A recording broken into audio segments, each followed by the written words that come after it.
আসসালামু আলাইকুম ওয়া রাহমাতুল্লাহ।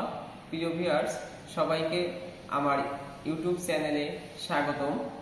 তো আজ আমি আপনাদের সঙ্গে যে বিষয়টা নিয়ে কথা বলতে চাচ্ছি সেই বিষয়টা হলো, আপনারা যারা বর্তমানে এবিসি সুপারভাইজার লাইসেন্স করতে চাচ্ছেন বা আবেদন করবেন বলে ঠিক করছেন এবং কিভাবে প্রস্তুতি গ্রহণ করবেন এই সম্পর্কে ধারণা নিতে পারছেন না, তো আজকের ভিডিওটি তাদের জন্য।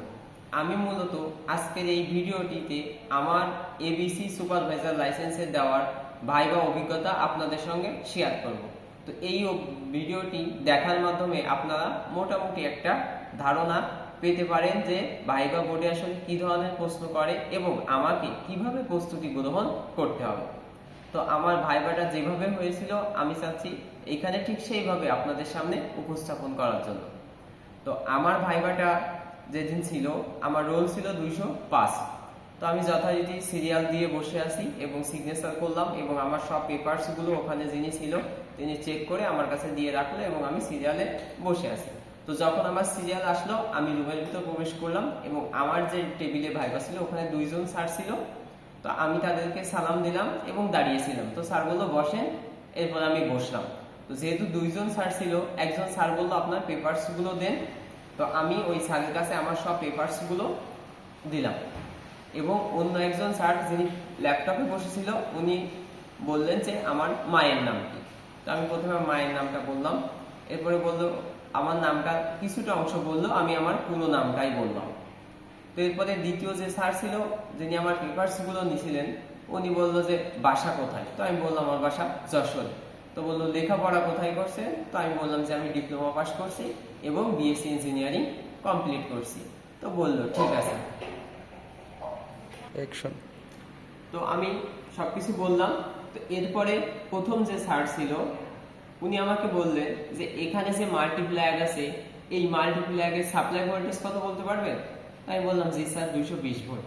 তো উনি বললেন এটা পরিমাপ করতে পারবেন। তাই বললাম জি স্যার পারবো।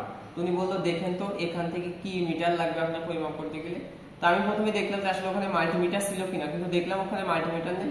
তো কিছুক্ষণ দেখার পরে আমি বললাম স্যার মাল্টিমিটার প্রয়োজন, কিন্তু এখানে মাল্টিমিটার নেই, টেলিফোন মিটার আছে, তো আমি টেলিফোন মিটার দিয়ে পরিমাপ করতে পারবো। তো বললো ঠিক আছে করেন। তো আমি এটা পরিমাপ করলাম।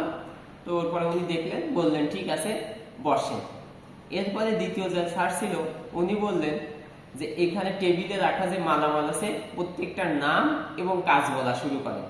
তো আমার হাতের বাম পাশে সর্বপ্রথম ছিল একটা ট্রান্সফরমার।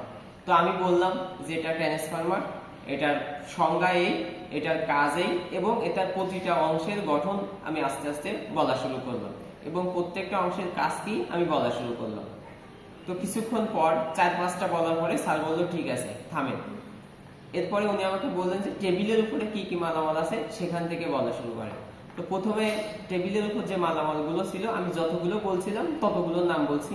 ওখানে এইচটি কেবল ছিল, তারপরে আপনার ফ্যানের বিভিন্ন মানের ক্যাপাসিটর ছিল, হোল্ডার ছিল, তারপরে আপনার ইনসুলেটর ছিল, ইনসুলেটরের ভিতরে সাসপেনশন টাইপ ছিল, পিন টাইপ ছিল, এরপরে গ্যাং ইনসুলেটর ছিল, ফ্যানের একটা কয়েল ছিল, এমসিবি ছিল, single pole double, single pole single throw, single pole double throw, বিভিন্ন সুইচ ছিল, তারপর আপনার মেগার মিটার ছিল, ক্লিফোন মিটার ছিল, একটা সিঙ্গেল ফেজ এনার্জি মিটার ছিল, তারপরে আপনাদের ইয়ে ছিল টিউব লাইটের চোখ কয়েল ছিল, ব্যারিস্টার ছিল, এই ছাড়া বিভিন্ন সুইচ ছিল, তারপরে সিলিং রোড ছিল, বিভিন্ন ইকুইপমেন্ট মালামাল ছিল। তো আমি সেগুলোর নাম বললাম, বলার পরে স্যার আমাকে থামিয়ে দিলেন যে ঠিক আছে থামেন। তো এরপরে স্যার বললেন যে এই পাশে আসেন। তো আমি ওই পাশে গেলাম, যাওয়ার পরে ওখানে একটা ডল স্ট্যাটারের বড় বক্স ছিল। তো স্যার বললেন এটা কি। তো আমি বললাম এটা ডল স্ট্যাটারের বক্স। বললেন এটা কাজ কি, আমি বললাম কেন ব্যবহার করা হয় আমি বললাম। তারপরে স্যার উনি আমাকে বললেন যে এখানে ডল কোনটা স্ট্যাটার কোনটা এটা দেখা, আমি দেখাইলাম। এরপরে উনি বললেন যে এইটা কি। তো ডল স্ট্যাটারের বক্সে আপনারা দেখবেন একটা টাইমার আছে। তো উনি জিজ্ঞেস করতেছেন যে এটা কি, মানে ওটা টাইমার। তো আমি বললাম স্যার এটা টাইমার। তো এটা কি কাজ কি আমি বললাম। তো উনি আমাকে বললেন কিভাবে টাইম সেট করতে হয় দেখাইতে পারবেন, আমি দেখাইলাম। তো এবং টাইমারের কয়টা পিন আছে সেটা জিজ্ঞেস করলেন, আমি বললাম। বললো ঠিক আছে বসেন। তো বসার পরে এখন স্যার আমাকে বলছে যে শাহরিয়ার আপনি তো ওভারহেড লাইনে তেমন কোনো কাজ জানেন না। আমি বললাম স্যার আমি তো যেহেতু রিসেন্ট বিএসসি ইঞ্জিনিয়ারিং শেষ করছি আর আমি যেহেতু এই সেক্টরে জব করি আমি এখনো ওইভাবে ফিল্ডে কাজ করার সুযোগ পাইনি, বাকি আমি সব কিছু সম্পর্কে মোটামুটি আমার ধারণা আছে। তো বললো ঠিক আছে, আপনি এখন বর্তমানে কোথায় জব করছেন? তো আমি স্যারকে বললাম যে স্যার আমি বর্তমানে এরকম ঢাকার ভিতরে একটা স্বনামধন্য বিশ্ববিদ্যালয়ে এরকম একটা পোস্টে আছে। তো বললো যে ঠিক আছে, খুবই ভালো, তো আপনার এখানে কাজ কি? তো আমি বললাম যে আমার এইখানে এই কাজ। তো এখন স্যার আমাকে ওই দিক থেকে করছেন বাদ দিয়ে এখন আমার এই দিকে চলে আসবে। তো এখান থেকে আমি যে কাজটা করি আর কি, তো সেখান থেকে উনি আমাকে অনেকগুলো কোশ্চেন করছিল এবং আমি আল্লাহর রহমতে সবগুলোর উত্তর দিয়ে দিতে পারছিলাম। তো এরপরে সবার শেষে স্যার আমাকে বলছে যে শাহরিয়ার আপনি কি এসএলডি সম্পর্কে জানেন? তো আমি বললাম জি স্যার, এটা একটা সিঙ্গেল লাইন ডায়াগ্রাম।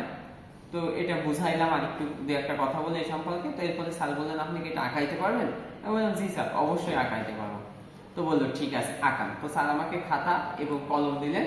তো দেন এরপরে আমি এসএলডি সিঙ্গেল লাইন ডায়াগ্রামটা সুন্দরভাবে একদম জেনারেটিং স্টেশন থেকে শুরু করে গ্রাহকের বাসা বাড়িতে যে ওয়ারিং, এই ওয়ারিং পর্যন্ত আমি পুরো চিত্রটা সুন্দরভাবে আঁকালাম এবং প্রতিটা পয়েন্ট করলাম। তো এরপরে আমি সেটা স্যারের কাছে দিলাম। স্যার বললেন যে ঠিক আছে, খুব সুন্দর হয়েছে, এবং পাশের স্যারকে বললেন যে জি স্যার ঠিক আছে। তো এরপরে স্যার আমাকে বললেন ঠিক আছে শাহরিয়ার, আপনি যান, দেখা যাক। তো আমি চলে আসলাম। তো মোটামুটি এটা আমার ভাইবা ছিল মোটামুটি 20 মিনিটের মতো হবে, যেহেতু এখানে আমি ভিডিওটা যেন বড় না হয় সেই জন্য কিছু স্কিপ করছি।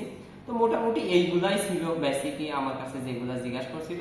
তো এরপরে রাত্রে যখন আমি বাসাতে আসলাম, তো আলহামদুলিল্লাহ দেখলাম যে আমি এবিসি সুপারভাইজার লাইসেন্স 3টাই আমাকে দিয়েছে।